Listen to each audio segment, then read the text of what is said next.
ప్రభు అయిన యేసుక్రీస్తు నామంలో కూడి వచ్చిన ఈసీవై కుటుంబ సభ్యులందరికీ వందనాలు, శుభాలు తెలియజేస్తున్నాను.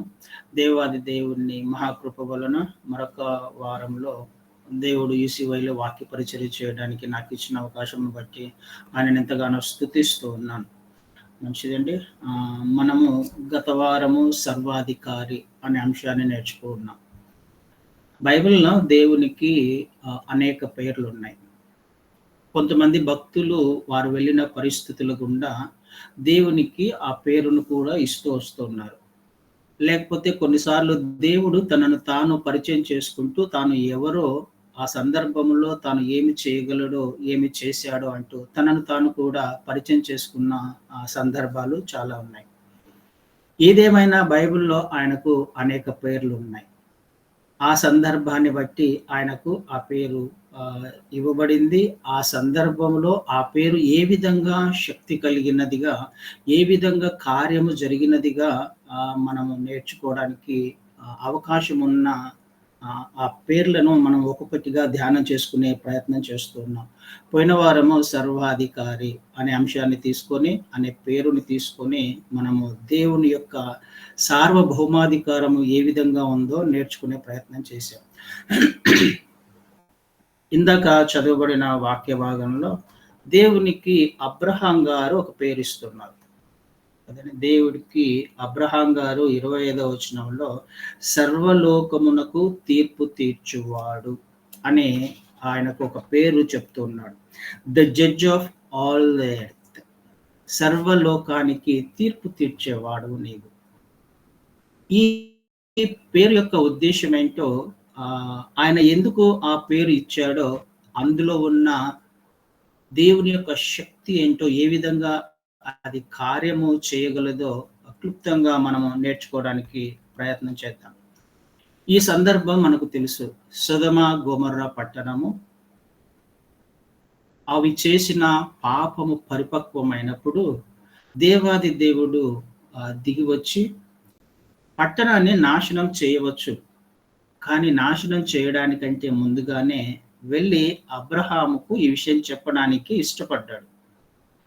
దాన్ని సొదొమ గొమొర్రా యొక్క పట్టణము ఎంతగా దాని యొక్క పాపము ఎంతగా పరిపక్వమైందో, ఎంతగా పాపం చేసి అది దాని యొక్క మొర నాకు వినిపించింది అన్నట్టుగా మనం చూస్తాం. సొదొమ గొమొర్రా యొక్క మొర గొప్పది అని అంటున్నాడు. అంటే పట్టణము మొర పెడతా ఉంది, చూడలేకపోతుంది. ఆ ప్రజలు చేసే పాపాన్ని తట్టుకోలేక అది మొర పెడుతుందంట దేవునికి. ఈ విషయం మనకు రోమీయులకు రాసిన పత్రికలో కూడా మనం చూస్తాం కదండి. సృష్టి మిగుల ఆశతో దేవుని కుమారుల ప్రత్యక్షత కొరకు ఎదురు చూస్తుంది. సృష్టి ఎదురు చూస్తూ ఉంటుంది. సృష్టిలో జరుగుతున్న పాప కార్యాలను బట్టి సృష్టి తట్టుకోలేక దేవునికి మొర పెడుతూ ఉంది. అదేవిధంగా సొదొమ గొమొర్రాలో చేస్తున్న ప్రజల యొక్క పాపాన్ని చూడలేక, తట్టుకోలేక అది మొర పెడుతున్నట్టుగా మనం ఆ సందర్భంలో చూస్తాం. ఆ మొర నేను విన్నాను, ఆ మొర నిజమైనదో కాదో తెలుసుకొని దానికి తీర్పు తీరుస్తాను అని ఆయన దిగి వచ్చి అబ్రహాం గారితో మాట్లాడుతున్న మాటలు ఇవి. మనం 18వ అధ్యాయంలో ఆ సందర్భాన్ని చూస్తాం 16 నుంచి.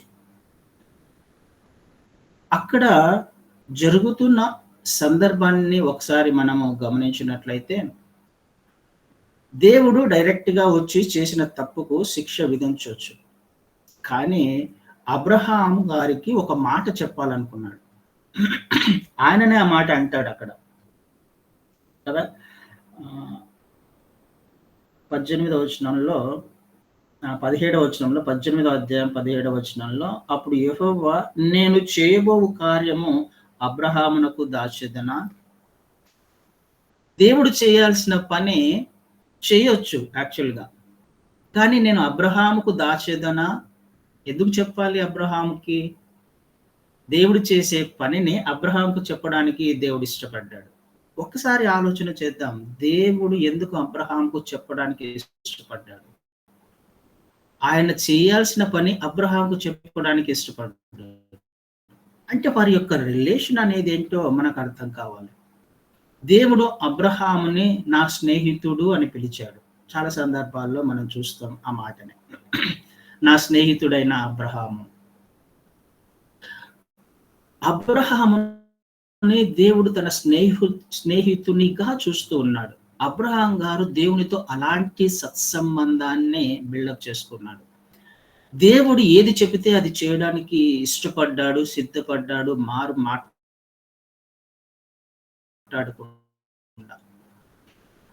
అది ఆయనకు నీతిగా ఎంచబడింది. అది దేవునికి. అందుకని ఒక కోణంలో మనం ఆలోచన చేస్తే ఎందుకు దానిని సొదొమ గొమొర్రాను నాశనం చేయడానికంటే ముందుగా అబ్రహాం గారికి చెప్పాడంటే తన స్నేహితుడు, తనతో పంచుకోవడానికి ఇష్టపడ్డాడు. మొదటి కారణం. రెండవది, అక్కడ సొదొమ గొమొర్రా పట్టణంలో లోతు గారు ఉన్నారు కదండి. లోతు ఉన్నాడు. ఆ లోతు పట్ల అబ్రహాం గారికి ఒక రెస్పాన్సిబిలిటీ ఉంది, ఒక బాధ్యత ఉంది.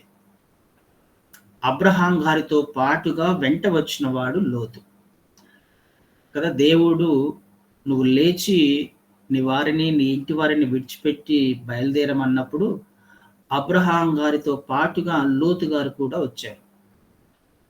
లోతు పట్ల అబ్రహాంకి ఒక బాధ్యత ఉంది, తనతో పాటుగా వచ్చాడు. ఈ విషయము మనం జనరల్గా కూడా చూస్తాం. మనతో పాటు ఎవరినైనా తీసుకువెళ్ళినప్పుడు వారి గురించిన బాధ్యత మనం తీసుకుంటాం. మళ్ళీ తిరిగి వారిని ఇంట్లో అప్పగించేంత వరకు, వారిని ఇంటికి పంపించేంత వరకు కూడా ఆయనకు, అబ్రహాం గారికి ఒక బాధ్యత ఉంది.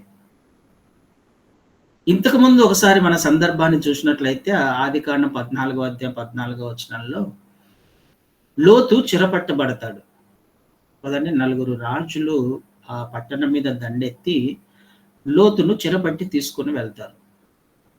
అక్కడ అబ్రహాం యొక్క బాధ్యత గుర్తించిన వాడే తన ఇంట పుట్టి అలవరచిన 318 మందిని తీసుకుని వెళ్ళి వాళ్ళని తరిమి కొట్టి లోతును విడిపిస్తాడు. ఈ విషయం మనకు తెలుసు. వారిద్దరూ విడిపోయినప్పటికీ కూడా, వేరువేరుగా ఉన్నప్పటికీ కూడా అబ్రహాం గారి యొక్క బాధ్యతను మాత్రం ఆయన మరిచిపోయిన వాడు కాదు. ఆ విషయాన్ని దేవుడు ఒక్కసారి అబ్రహాం గారికి ఒక అవకాశం ఇద్దాము. ఇంతకు ముందైతే రాజుల నుంచి రక్షించగలిగాడు. ఇప్పుడు ఏం చేస్తాడో చూడాలని ఆశపడ్డాడేమో, ముచ్చటేసిందేమో, ఏ విధంగా డీల్ చేస్తాడో ఈ విషయాన్ని. మొదటిగా తన స్నేహితునికి చెప్పడానికి ఇష్టపడ్డాడు. తర్వాత తన బాధ్యతను ఏ విధంగా నిర్వర్తిస్తాడో చూడడానికి దేవుడు ఒకవేళ పరీక్షించాడేమో మరి. ఇప్పుడు సమస్య ఎవరి నుంచి వచ్చింది? ఇంతకు ముందు అంటే బయట నుంచి వచ్చింది, రాజుల నుంచి వచ్చింది, శత్రువు నుంచి వచ్చింది. కాబట్టి దేవుని సహాయముతో దానిని జయించగలిగాడు, ఆ శత్రువును జయించగలిగాడు. కానీ ఇప్పుడు సమస్య దేవునితోనే కదా. ఇప్పుడు నాశనం చేయబోయేది దేవుడు. సొదొమ గొమొర్రా పట్టణాన్ని దేవుడు నాశనం చేయబోతున్నాడు. అది కూడా న్యాయముగా. అది చేసిన తప్పును బట్టి తీర్పు తీర్చడానికి దేవాది దేవుడు వచ్చాడు. ఈ విషయము అబ్రహాం గారికి చెప్పాడు. ఇక్కడ జరుగుతున్న వారి యొక్క డిస్కషన్ చాలా అద్భుతంగా ఉంటుంది కదండి. అబ్రహాం గారు చేస్తున్న ఆ బార్గెన్ ఎలా ఉంటుందో మనం దాన్ని అంతా ఒకసారి చదివినప్పుడు చాలా చాలా అద్భుతంగా ఉంటుంది. 50 మంది నుంచి మొదలు పెట్టుకొని 10 మందికి ఏ విధంగా వస్తాడో, ఎంతగా తనను తాను తగ్గించుకోవడానికి ఇష్టపడ్డాడు. తనను తగ్గించుకోవడం మాత్రం కాకుండా దేవుని యొక్క ఉన్నతమైన నామమును, ఆయన స్థానాన్ని ఏమాత్రము తగ్గించకుండా, ఆయన స్థానానికి విలువిస్తూ, ఆయనకు గౌరవం ఇస్తూ, దేవుణ్ణి ఎలా చూడాలో ఆ విధంగా చూస్తూ, తనను తాను తగ్గించుకుంటూ దేవుని ఎదుట, అయ్యా ఇంకొకసారి మాట్లాడతాను, ఇంకొకసారి ఏమనుకోకపోతే ఇంకొకసారి, నువ్వు సర్వలోకమునకు తీర్పు తీర్చువాడవు. నిజమే, వాళ్ళు తప్పు చేశారు, పాపం చేశారు, తీర్పు తీర్చాల్సిందే. కానీ నువ్వు ఒక నువ్వు నీ కనికరం కొరకు నేను ప్రార్థన చేస్తున్నాను. తనను తాను ఎంతగా తగ్గించుకుంటున్నాడో దేవుణ్ణి అంతగా హెచ్చిస్తూ ఉన్నాడు. హెచ్చించుకుంటూ దేవుని వద్ద నుంచి ఆ ఆశీర్వాదము, లేకపోతే తను ఏదైతే కోరుకునే ప్రయత్నం చేశాడో, ఏదైతే లోతును రక్షించాలి అని అనుకున్నాడో దానిని దేవుని వద్ద నుండి పొందుకోగలిగాడు కదండి. ఎంత అద్భుతమైన డిస్కషన్, ధ్యానం చేసుకుంటున్నప్పుడు చాలా మంచిగా అనిపిస్తుంది. అక్కడ దేవునికి అబ్రహాం గారు ఇస్తున్న పేరు సర్వలోకమునకు తీర్పు తీర్చువాడవు. దేవుని గురించి ఆయనకు తెలుసు. దేవుడు ఏమై ఉన్నాడో అబ్రహాం గారికి తెలుసు. సర్వలోకానికి తీర్పు తీర్చేవాడు. ఆయన సింహాసనము నీతి న్యాయముల మీద ఆధారపడింది అనే విషయాన్ని ఆయన గ్రహించాడు. ఆ విషయం మనకు కీర్తనల గ్రంథం 97వ కీర్తన 2వ వచనంలో చూస్తాం. ఆయన సింహాసనము దేని మీద ఆధారపడింది? నీతి న్యాయముల మీద ఆధారపడింది. ఆయన నీతి న్యాయములను తప్పేవాడు కాదు. తప్పు ఎవరు చేసినా, ఎలాంటి వారు చేసినా, ఎంత గొప్ప వాళ్ళు చేసినా దేవుని నుండి ఖచ్చితంగా శిక్ష వస్తుంది. ఒకటి మనం ఆలోచన చేయాలి. సర్వలోకానికి తీర్పు తీర్చేవాడు ఆయన. న్యాయముగా తీర్పు తీర్చేవాడు ఆయన. నీతి కలిగిన దేవుడు, నీతిని స్థాపించడానికి ఇష్టపడేవాడు. ఆ నీతిని నీలో, నాలో, మనలో చూడడానికి ఇష్టపడేవాడు. నీతి తప్పినా, యథార్థంగా జీవించకపోయినా, న్యాయానికి వ్యతిరేకంగా జీవించినా, అది ఎవరైనా, ఎంత పెద్ద రాజ్యాన్ని పరిపాలన చేస్తున్న రాజైనప్పటికీ, ఎంత ఇష్టంగా జీవిస్తున్నప్పటికీ, హృదయానుసారుడైనప్పటికీ తీర్పు తీర్చడానికి దేవుడు ఏమాత్రం కూడా వెనుకాడడు. సర్వలోకానికి తీర్పు తీర్చేవాడు ఆయన కదండి. మనము అనేక సందర్భాల్లో ఆ విషయం చూస్తాం. అయితే ఇక్కడ మనం గమనించాల్సింది, సర్వలోకానికి తీర్పు తీర్చే దేవుడు ఇప్పుడు నీ జీవితంలో, నా జీవితంలో, మన జీవితంలో కొన్ని ఛాలెంజెస్ ఇస్తున్నాడు. ఈ సందర్భాన్ని మనము జ్ఞాపకం చేసుకొని ధ్యానం చేసుకుంటే, ఈ స్థానంలో ఒకవేళ నువ్వు ఉంటే ఏమవుతుంది? మనం అప్లై చేసుకునే ప్రయత్నం చేద్దాం. ఒకవేళ లోతు స్థానంలో నువ్వుంటే, నేనుంటే, మనముంటే పరిస్థితి ఏంటి? లోతు ఎక్కడ ఉన్నాడు? ఎందుకు లోతును రక్షించడానికి దేవుడు ఇష్టపడ్డాడు అని అంటే, మనకు పేతురు రాసిన పత్రిక 2వ పేతురులో 2వ అధ్యాయంలో మనం చూస్తాం. అక్కడ ఒకసారి ఆ మాట చదువుదాం. 2వ పేతురు 2వ అధ్యాయము 6 నుంచి చదివితే, మరియు ఆయన సొదొమ గొమొర్రాల పట్టణములను భస్మం చేసి ముందుకు భక్తిహీనులకు వారికి వాటిని దృష్టాంతముగా ఉంచుటకై వాటికి నాశనము విధించి, దుర్మార్గుల కామ వికారయుక్తమైన నడవడి చేత బహుబాధపడిన నీతిమంతుడగు లోతును తప్పించెను. ఆ నీతిమంతుడు వారి మధ్యను కాపురముండి, తాను చూచిన వాటిని బట్టి, వినిన వాటిని బట్టి వారి అక్రమమైన క్రియల విషయంలో దినదినము నీతిగల తన మనస్సును నొప్పించుకొనుచు వచ్చెను. దేవుడు లోతును తప్పించాలన్నది కూడా ఆయన ఉద్దేశం. ఎందుకు? నీతిమంతుడైన లోతు అనే మాట చూస్తున్నాం అక్కడ. నీతిమంతుడుగా ఆయన జీవిస్తున్నాడు, నీతిగా జీవించే ప్రయత్నం చేస్తున్నాడు. అయితే యాక్చువల్‌గా జరిగిన తప్పేంటి అనంటే, లోతు చేసిన తప్పు ఏంటి అనంటే, అబ్రహాం గారి నుంచి వేరుగా వెళ్ళిపోవడం. కదా, తను ఎవరి మీద అయితే ఆధారపడి, ఎవరిని చూసుకొని వెంబడించే ప్రయత్నం చేశాడో, ఎవరి ద్వారా ఆశీర్వదించబడ్డాడో, లోతు గారు కూడా ఆశీర్వదించబడ్డాడు. బహుగా ఆశీర్వదించబడ్డాడు కదండీ. అబ్రహాము మాదిరిగా ఇద్దరు ఆశీర్వదించబడ్డారు ఫిజికల్‌గా. ఆ ఆశీర్వాదం వలననే కదా వారి మధ్యలో, వారి పనివారి మధ్యలో గొడవ వచ్చినప్పుడు వాళ్ళిద్దరూ వేరుగా వెళ్ళాల్సి వచ్చింది. కానీ అక్కడ లోతు అలా చేయకుండా ఉండాల్సింది. కానీ తన ఆశీర్వాదమును బట్టో, లేకపోతే ఇంకా ఏ కారణమును బట్టో కానీ అబ్రహాం గారి నుంచి వేరుగా వెళ్ళే ప్రయత్నం చేశాడు. మొదటి తప్పు కదా. తను ఎవరితో అయితే కనెక్ట్ అయి ఉన్నాడో, ఎవరి ద్వారా ఆశీర్వదించబడ్డాడో, మన భాషలో ఇప్పుడు చెప్పాలంటే ఎవరినైతే ఆత్మీయంగా తండ్రిగా కలిగి ఉన్నాడో, ఆత్మీయంగా నడిపించే వారిని కలిగి ఉన్నాడో, ఆ హెడ్‌షిప్ నుంచి తను దూరంగా వెళ్ళిపోయాడు. కదా! వేరే తన సొంతంగా నివాసం చేయడానికి, తన శక్తి మీద ఆధారపడడానికి, తన ఇండిపెండెంట్ లైఫ్‌ని జీవించడానికి, తనకు కలిగి ఉన్న వాటినంతటిని తీసుకొని వేరుగా వెళ్ళిపోవడము లోతు గారు చేసిన తప్పు. అయితే నీతిగా మాత్రము అబ్రహాం గారు జీవించినట్టుగా అబ్రహాం గారు నేర్పించాడు కదా! ఏ విధంగా జీవించాలన్నది ఖచ్చితంగా నేర్పించాడు. ఎలా తెలుసు మనకి? తన ఇంట పుట్టి అలవరచిన 318 మంది వారు ఏ విధంగా పెరిగారో మనకు అర్థమవుతుంది. తన ఇంట పుట్టి వారికే అబ్రహాం గారు ఆత్మీయంగా ఏ విధంగా జీవించాలో, దేవుని మీద ఏ విధంగా ఆధారపడాలో నేర్పించినప్పుడు, లోతు గారికి నేర్పించి ఉండడా? ఖచ్చితంగా నేర్పించి ఉంటాడు. కదండీ! నీతిగా జీవించడం నేర్పించాడు. అందుకనే నీతిమంతుడైన లోతు అన్న విషయాన్ని మనం చూస్తున్నాం అక్కడ. అయితే అక్కడికి వెళ్ళిన తర్వాత తను నీతిగానే జీవించాడు. మొదటి తప్పు అబ్రహాం గారి నుంచి వేరుగా వెళ్ళాడు. రెండవదిగా ఉండకూడని చోటకి వెళ్ళడానికి ప్రయత్నం చేశాడు. ఉండకూడని చోట ఉన్నాడు.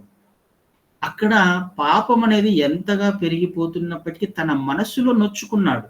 తను పాపము చేసి ఉండకపోవచ్చు కానీ, తన హృదయంలో నొచ్చుకున్నాడు అనే విషయం మనము ఇందాక చదివాం. తాను చూసిన వాటిని బట్టి, వినిన వాటిని బట్టి, వారి అక్రమమైన క్రియల విషయంలో దినదినము నీతిగల తన మనస్సును నొప్పించుకొనుచు వచ్చెను. అక్కడ జరుగుతున్న పాపాన్ని బట్టి చాలా హృదయంలో చాలా బాధపడుతూ ఉన్నాడు. అయితే తను చేయాల్సిన పనేంటి? పాపము ఉన్న చోట నుంచి తను వెంటనే బయటికి రావాలి యాక్చువల్‌గా. అదండి. సొదొమ గొమొర్రా పట్టణంలో ఎంతగా పాపం పెట్టిరేగిపోతుందో, తన చుట్టుపక్కల ఉన్న పరిస్థితులను బట్టి ఎంతగా పాపం పెట్టిరేగిపోతుందో దానిని బట్టి అక్కడి నుంచి ఆ వ్యక్తి బయటికి రావాలి. కుటుంబముతో బయటికి రావాలి. కానీ రాలేకపోయాడు. ఎందుకు? అక్కడ ఒక స్థానాన్ని సంపాదించుకున్నాడు తను. ఆ పట్టణంలోకి వెళ్ళి తను అక్కడ బ్లెస్ అయ్యాడు కూడా. అక్కడికి వెళ్ళిన తర్వాత కూడా తను ఆ పట్టణానికి ఒక పెద్ద మనిషిగా కూడా ఉన్నాడు. కదా! గవిని వద్ద కూర్చున్నాడు తను. గవిని వద్ద కూర్చునే స్థాయికి లోతు గారు వెళ్ళాడు. అందుకని అక్కడి నుంచి రాలేకపోయాడు ఆ స్థితిని బట్టి. కానీ తన నీతిని మాత్రం విడిచిపెట్టల. ఆ పట్టణం అంతటిలో కూడా ఒకవేళ నీతిగా జీవిస్తున్నాడు అనంటే లోతు గారు తన నీతిగల మనస్సును బయటికి తన క్రియలలో అక్కడి నుంచి చూపించలేక వచ్చే అక్కడి నుంచి రాలేని స్థితిలో లోతు గారు ఉన్నారు. ఈ సందర్భంలో ఒకవేళ దేవాది దేవుడు మన ముందు ఒక 2, 3 ఛాలెంజెస్‌ని పెడుతూ ఉన్నాడు. లోతు లాంటి జీవితం ఒకవేళ నువ్వు, నేను, మనము జీవిస్తున్నామేమో. ఉండకూడని చోట ఒకవేళ మనం ఉన్నామేమో. చేయకూడని పనులు చేసే స్థాయిలోకి మనం వెళ్తూ ఉన్నామేమో. వెళ్ళకూడని చోటికి వెళ్తూ ఉన్నామేమో. ఆలోచన చేయకూడని స్థితిలో మనం ఆలోచన చేస్తూ ఉన్నామేమో. ఒక్కసారి ఆలోచన చేసే ప్రయత్నం చేద్దాం. ఎవరైతే మనల్ని ఆత్మీయంగా నడిపించి మనల్ని ఆశీర్వదించబడేలా దేవుని గురించిన మాటలు చెప్పి దేవునికి దగ్గరగా జీవించేలా చేసిన వ్యక్తి నుంచి ఆత్మీయంగా మనల్ని నడిపిస్తున్న వారి నుంచి ఒకవేళ మనము దూరంగా వచ్చేసామేమో ఆశీర్వదించబడిన తర్వాత మన సొంత జ్ఞానము చేత, మన సొంత ఆలోచనల చేత మనము ఉండగలము, జీవించగలము అని అబ్రహాం గారి నుంచి ఏ విధంగా అయితే లోతు బయటికొచ్చాడో, ఒకవేళ నువ్వు, నేను, మనము అలాంటి ఆత్మీయమైన బంధము నుంచి దూరంగా వచ్చామేమో. ఒక్కసారి ఆలోచన చేసుకునే ప్రయత్నం చేద్దాం.